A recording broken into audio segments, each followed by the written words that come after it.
Kidney रोग रे आक्रांत युवकों खबर बाजिबा परे सहायता पाई पहुंचिले युव नेता। दीर्घ 1.5 वर्ष धरी किडनी रोग रे आक्रांत होइतिबा मानसिंह बजार अंचलर मलय कुमार नायक को सहयोगर हाथ बढ़ाइछन्ते युव नेता विक्रम पंडा। मलय गत 2022 मसीहा सेप्टेम्बर मासठारु किडनी रोग रे आक्रांत होई सप्ताह 3 थर डायलिसिस हुअन्ति।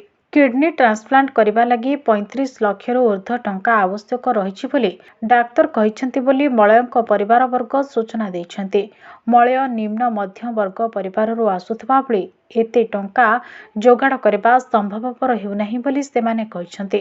सहृदय व्यक्ति माने तांको आर्थिक सहायता प्रदान कले से किडनी प्रत्यारोपण करी नुआ जीवन पाई परिबे।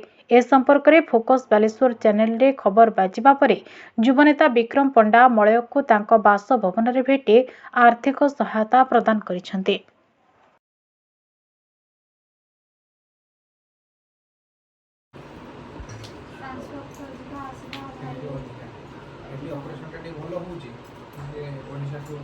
देखु आम जहाँ कहूल वर्ष वर्ष धरिकी जे बालेश्वर रे जो माने वंचित अच्छा जो माने गरीब अच्छा जो माने असहाय दुस्साध्य रोग रे पीड़ित अच्छा पाखे पहुँचवा आम प्रथम काम से क्रम आम आज पहुँचीचु।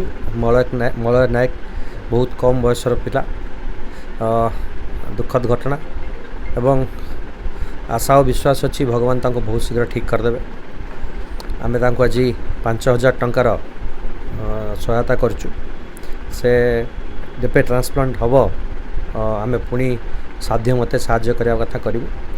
मु आपन चैनल माध्यम खाली पदे कहवाई चाहिए बालेश्वर रे बहु लोक अच्छा जो मानकर टिके सहायतार मलय बाबू भल पारे। तेणु बाहर पैसा खर्च करने अपेक्षा मलय बाबू को पैसा देले याठू बड़ काम आ मानविकता किसी ना।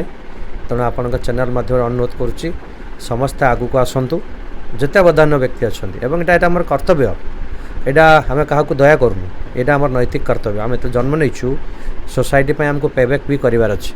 तेणु समस्त बालेश्वर जो धनिक श्रेणी लोक अच्छा सामाजिक संगठन अच्छा समस्त को कहबी जे आसतु एवं खोला हस्तरे मलय बाबू को साहाय्य करूँ जहाँ आगामी दिन अधिका सहायक हो।